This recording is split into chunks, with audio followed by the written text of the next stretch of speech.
Howdy folks, welcome back to another episode of Community Steel. I am your host, the Mighty Bjorn, and today for you got some more projects created by the community, Sprocket Community. But let's start off with people, if you want to send me blueprints, you can find me on Discord, either in the official Sprocket Discord, you can find me as Mighty Bjorn 1984, or you can actually join my Discord. There's a link in the video description down below. Join the channel. There's actually a pretty active, smaller part of the Sprocket community that's pretty active and discusses different things in my Discord. But let's kick off today's episode with our first victim. This is the M26 from Sergey00102, and this weighs in at 37 tons and has a 90 millimeter gun with 189.7 millimeters of penetration. The mobility of this vehicle is, well, it's not bad, but it's nothing to write home mom about either. It's got decent enough mobility. The armor does hold up to abuse, so it does pretty well there. As you can see here, I'm actually fighting a Cane Tiger, and that Cane Tiger that I'm fighting does have some really good penetration to it, and the armor is withstanding it. The 90 millimeter gun is not bad. It's, you know, it's not great. But it's not horrendous. It does the job, and that's pretty much what Sergey's M26 Pershing does. It just does the job, and it actually looks fairly good doing it. Let's move on to our next victim, and this is the CBJ TM1 from Substep. That's two in a row where the name was not horrible. Thanks, Substep. I appreciate it. And this is his 19.5 ton medium tank.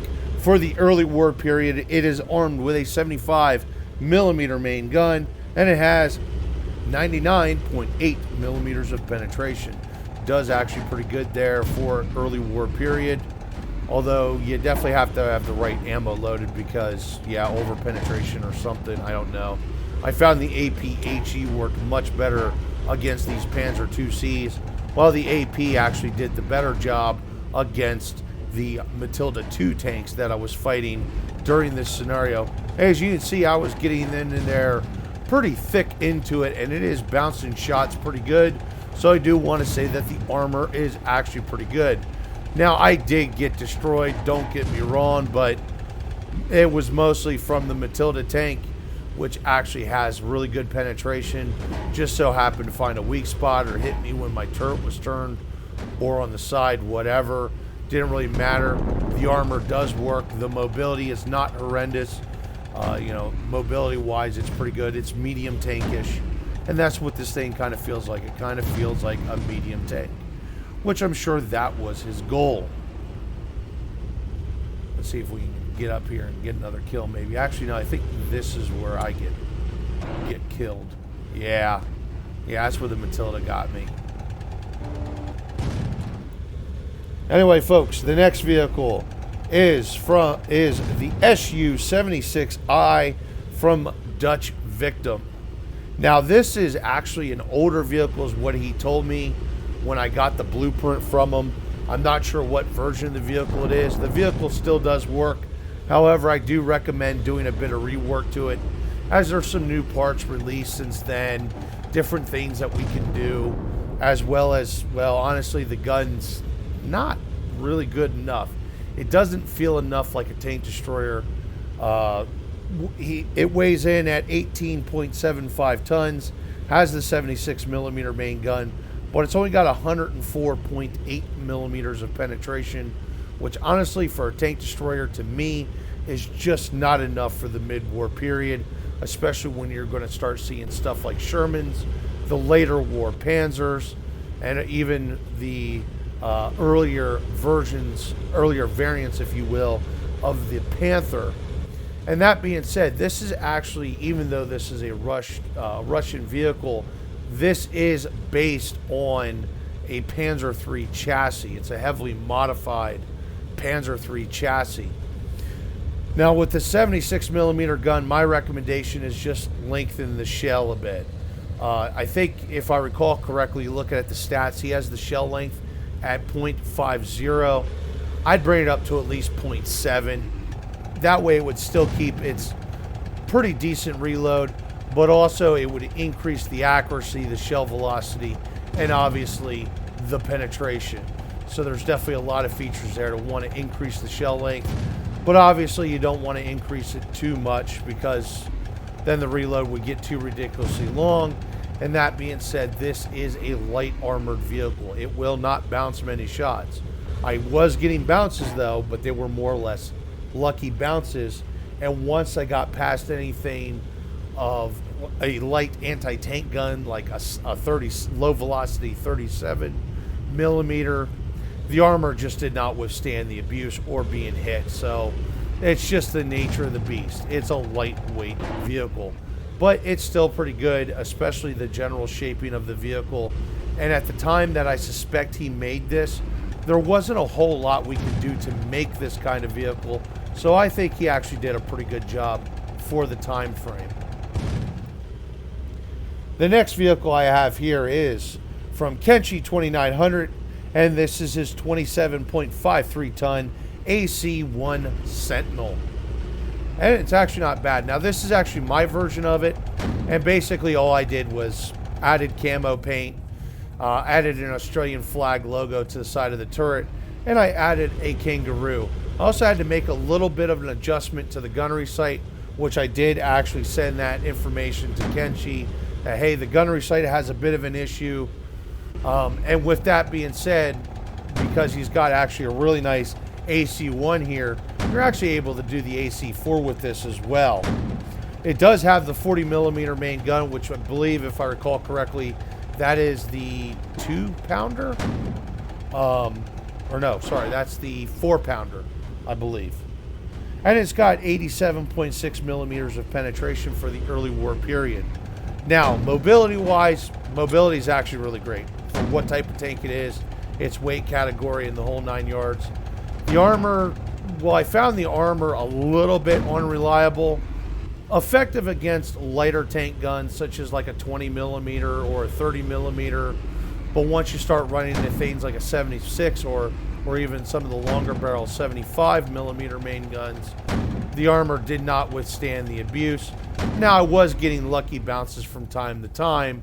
So that being said, while the armor does become a little bit more unreliable against the bigger guns, it still does actually pretty good for being a medium tank. And the mobility really is the key here, I feel, with the AC1 Sentinel. Now, that being said, it does look pretty damn close to a real AC1 Sentinel. The only thing is the suspension system's wrong. He's actually got the horizontal volley suspension, and it was actually like I think it was actually Horseman bogies. There's not much we can do about that. They just don't exist in the game right now, and you know what? The horizontal volley suspension looks perfectly fine with the vehicle, the way he has it set up. So definitely a good job there. The gun, you know, it struggles against heavier armored vehicles, but it does do actually pretty well against the lighter armored vehicles. So not bad all in all.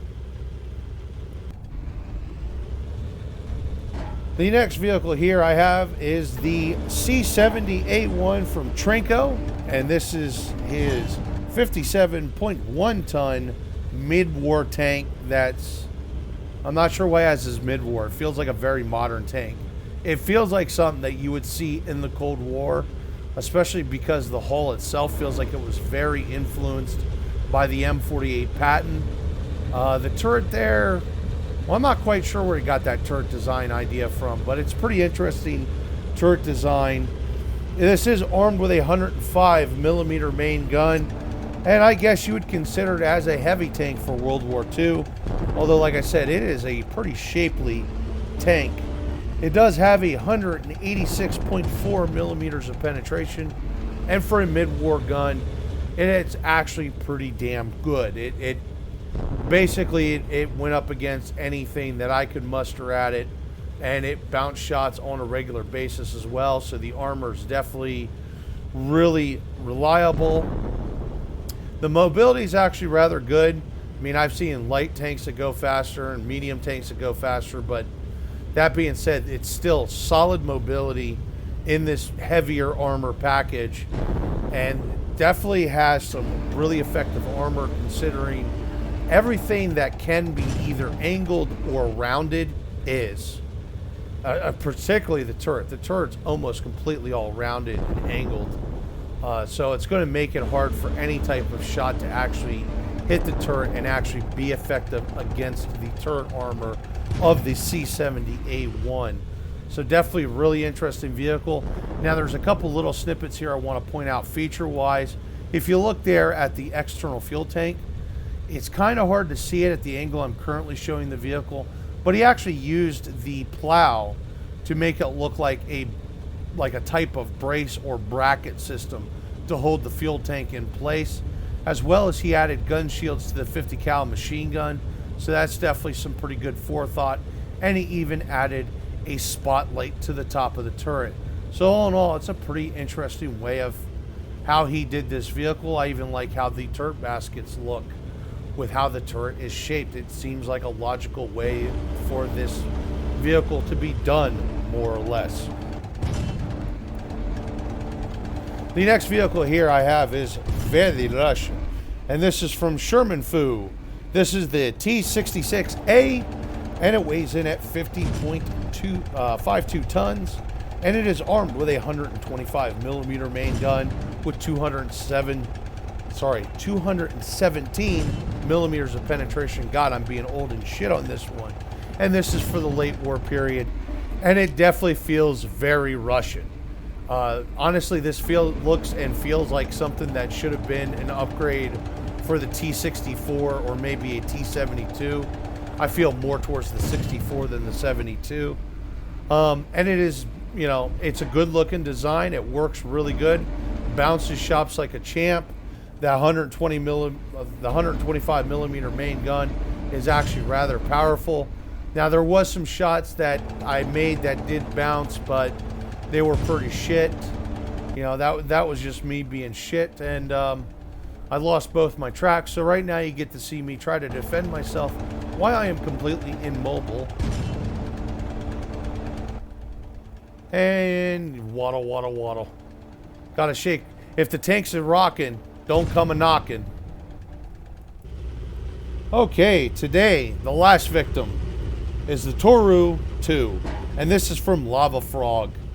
It weighs in at 49 tons, is armed with a 152 millimeter main gun with 136 millimeter of penetration, and it is for the mid-war period, and it is definitely an edit vehicle. Just the reload speed and the mobility alone gives me the impression that this vehicle, the file for this vehicle, has been edited. No matter what, I still think the vehicle looks pretty damn cool. Honestly, it looks like something that should be a Warhammer 40K. To be honest, it looks like some type of Warhammer 40K-ish siege tank. Something that you'd build. I can't think of I think it's the Thunderer siege tank. And this does also have a pike nose design to it, even though Imperial Guard don't believe in pike noses because, God forbid, effective armor. Effective over thick armor anyway.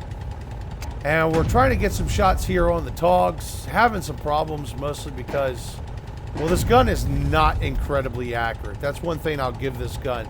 That still being said, it's still pretty damn lethal. Even at this range, especially when I get a good shot in on these Togs. And it just tears them right up. And the thing that makes this tank really lethal is the fact that it has such a ridiculously fast reload speed for such a massive gun. So, you know, it really allows me time to take and, you know, essentially be able to, you know, adjust my aim and things of that nature and figure out where to land my shots. Now, that being said, too, with how big the turret, sorry, the casemate section of the tank is quite big. But for some odd reason, it can carry 50 rounds of ammunition. I know that's not realistic in any expectation. But I could see where this tank would maybe actually have 2 loaders. But that's what it feels like. It kind of feels like a big, heavy siege tank. And I think that's what he was going for. The fact that it's a casemate style tank. I believe he did use some Warhammer 40K influences. But anyway, folks, There we go. That's the final vehicle for today's episode of Community Steel. Hopefully you all enjoyed the video. Thank you very much for tuning in, and have yourself a wonderful day.